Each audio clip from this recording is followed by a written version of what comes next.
Welcome to the Write Good Books podcast, the audio companion to WriteGoodBooks.com with your host Jason Bougger. Hello everybody, welcome back to the podcast. I'm Jason, joined again by our co-host Scott Michael Childers. Hey, hello there. How are you doing? Doing alright. Okay, Hope cool. you're the same. Always. The time change is a little dreary to me. We're still adjusting. It's November, so... As we record this. As we record this. We're not doing this live? Cue the laugh track. Okay. Apologies. This week, I'd like to talk about settings and world building. You know, we've talked about plots, we've talked about characters. We haven't really done a lot on setting. So I think a big process for genre writing and general fiction writing is to build your world, hence the phrase world building. Funny how that works out. Yeah, and the way I see it, and this is just my own opinion, but the way I see it, you have two components to this. You have the laws of the world and society and the laws of nature, and I think we'll focus more on the laws of the society in this podcast. Does that sound good to you? Yeah, there's nothing illegal against that. Okay, unless we write it that way in this podcast. Scott cannot talk in funny voices today. Bah, I'm done. Okay, where to begin with that? Well, I think, actually, let's take that. Scott can't talk in funny voices today. So that could be a law in whatever setting that we're writing, whatever fiction we're writing. No funny voices. No funny voices. Okay, so there's probably a reason someone made that rule. There's probably some consequence someone made that rule. What else happens if there's that rule? You know, certain types of entertainment are now unavailable because they can't make funny voices.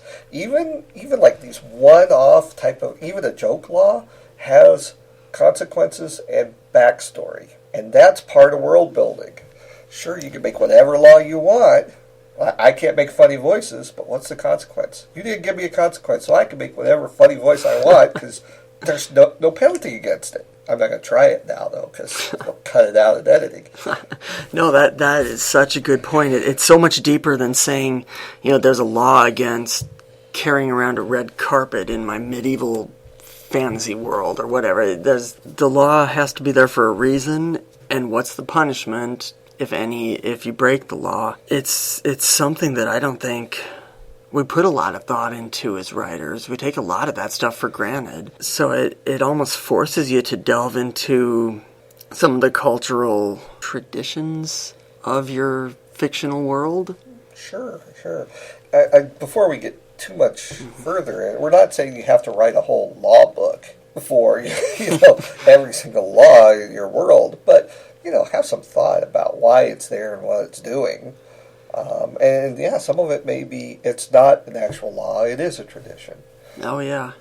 It's really interesting to think that in every work of fiction, the characters all act, at least as a community, in a certain way. And there is going to be a reason for that. I think most of the times we just kind of impose our own system of laws and justice on our characters. But in good fiction, you know, who says that they should have the same legal system we do? Well, and maybe you're not basing it off of Western tradition, you know. Right. There's a lot of fantasy or even some sci-fi. They're building off maybe some other cultural norms, some other cultural rule set, or even a historical rule set, but it's making it fit and making it make sense and have consequence. Both, you know, we talked about the legal consequence, but what is the traditional consequence of someone carrying around a red carpet in their cart in this medieval fantasy world? Is it a symbol of something?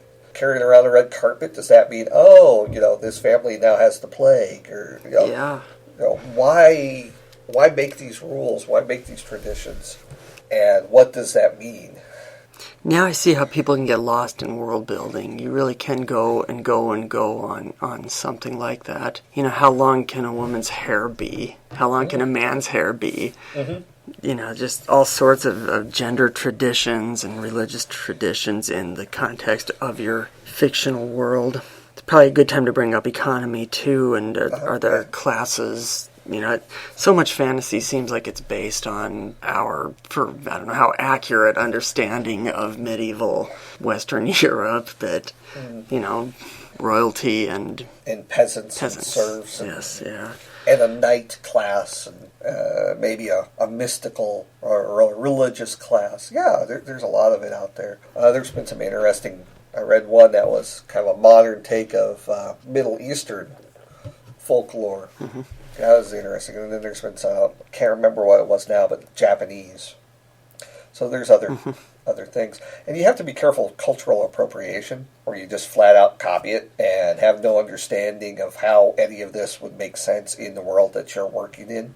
It's one thing to be inspired, but it's another thing to just copy it and say, well, this is the way it is, for no real good reason, especially if it clashes with something else that you're doing. I think, I don't know, Jason, if you want to touch on this one, but you sort of started talking about it, but the idea of spending too much time in building your world, do you have any thoughts on how to know if this little piece of information helps the work, or is it just me building, my world history that will be sold as an extra piece after my trilogy of fantasy worlds goes multi-bestseller all over the world? I think you have to ask yourself, how relevant is it, for starters?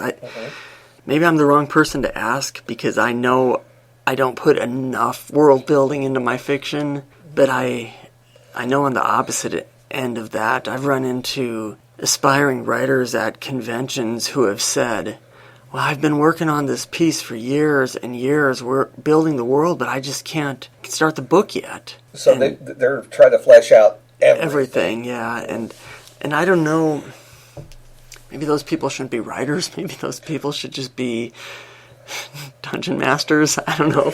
No, I don't mean to ridicule anything.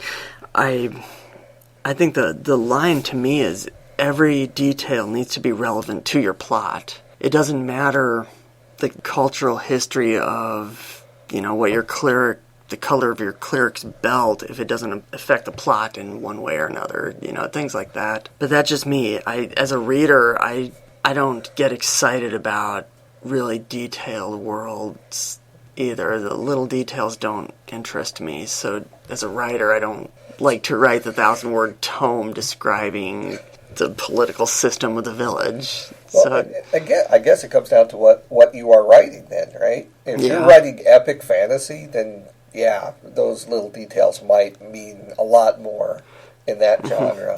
Well, and something like that where you've got, say, Wheel of Time, 12 or 13 books. Each book is about the size of 1.5 Bibles. I don't know. So, details there they might matter later on. If you're writing a short book, 200 pages, you don't have a lot of time to really overbuild your world. So I don't know. How much detail do you think? It depends on the genre, like you said, too. Yeah. Well, and then I think we'll touch on writing historical fiction, world building a little bit later, too. But let's sticking to genre, completely, building a world from scratch. I think you touched on it. If it's relevant to the plot, or I think maybe relevant to the characterization, then you want to have some deeper meaning behind the choices in your laws, in your traditions, in your cultures, economics, and especially if it's like big stuff, like a certain class only gets certain coins for their pay, and those coins are only accepted in certain spots.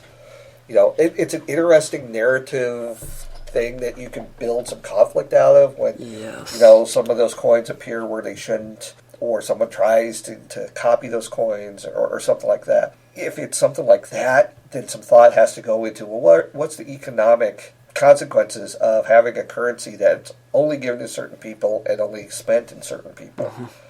That currency is going to be very limited, so is it really a right or is it a punishment? Those type of things have to be thought out. But like you said, the color of blue and the cleric's belt. Well, if there's no plot, no character, nothing around the various belts of clerics, then it's a nice little color piece, pun intended. But yeah, you don't need to have a huge amount of backstory on that. And you may not know until you hit the beta readers or editors, and they'll say, well, why is this here? And then if they're starting to ask those questions, well, that's a place where it's become important, whether or not you meant it to or not. Sure. That's a piece that's become important because someone was wondering about it. And I think the backstory of the world is important in the sense of it helps to know why your character is in the place they are. I think every story starts at a slice of life before the inciting incident. It helps to know why your character is in the place they are at the beginning of the book, and you do need some world-building backstory to that. Are the peasants all peasants by birth? Do they have upward mobility in their society? Things like that matter. Well, it also helps define the conflict that might be the big theme of your book.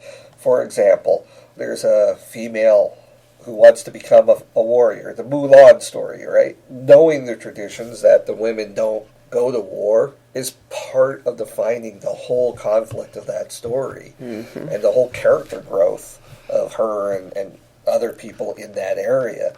So knowing those traditions and knowing the consequences of those traditions or laws matters in those cases. And I think as we're going around with this, also, some people write their laws saying people can do this, where I think it's more effective to write laws in your stories that tell people what they can't do, because that mirrors a lot of the real world. You don't see too many laws saying, hey, you can do this or you can do that. Many of the laws are things that you can't do, and you will be punished if you do them. Yeah, they're written on a restrictive, don't kill, don't steal. Right. As opposed to, yes, you can plant tomatoes in spring. A lot of the systems are probably going to be, unless it's prohibited, it's okay, unless it's taboo because of culture. Unless that's your whole world, that's how the laws are written. And that would be a very interesting story and a very thick law book. Yes, it would. But that's something, and that might be a choice you make in you could only do what is specifically said that you could do. And that would be an incredible culture study for someone to take on. But that has to be a really conscious choice, I think, and really think through the consequences, because if something new comes up and there are no laws, and there are no ways to make those new laws, saying, yes, we can now fight aliens, because now we have a law that says we can, what happened? And I don't know. It could actually be kind of fun to write. Yeah, but that's a conscious choice, and you have to think through why and now what, so. Yeah. And, history, your world's backstory, the history of your world can be important if you're writing more. If you're writing about the heads of the kingdoms, it might be important to know how the kingdoms were built. On our planet, all kingdoms were built on war, or conquering, invading, if you will. So, it might help if there's conflicts between societies to know the backstory of how the societies were built. But I get bored if I'm reading too much of that in my fantasy. Yeah. I would agree. You could go pages into saying, and so conquered this world. It's like, and those are the type of things you space out, maybe throughout. Right. You don't write the whole. You might want to write it for yourself. Yeah. But then space it out only as needed throughout the book. Absolutely. And it's perfectly acceptable to put as few details as you need to. I know this is not setting, this is for characters, but when I write a character, I write a whole bunch of backstory of the character, and a lot of that is only for me. So setting could be the same. Yeah, absolutely. And you may come up with a lot of interesting wrinkles that are only just touched on in your work. That's fine. As long as you're writing your story and not just writing that rule book. And you can always use that rule book for sequels, prequels, etc., etc. Yeah. I know some people really have fun doing that, and more power to them. If you're not writing to be published, if you're just writing for fun and you just want to design a world, do it. Oh, yeah. You know, and that's kind of a wonderful hobby of your own, to take that creativity and just build a whole world and get really nuanced with it. Yeah. And never write a story about it. Cool. I'm good with that. If people enjoy that, more power to them. But in this case, we're talking really about world building towards a novel or story or series. So that, I think, puts us out of time. We'll talk about laws of nature another time, which could be interesting. I think it could be very I hope interesting. so. We're going to break some laws. Yeah, breaking the law. Thanks for listening. Check us out on the web at www.writegoodbooks.com/podcast. And see you next time. See you next time. Broke the law.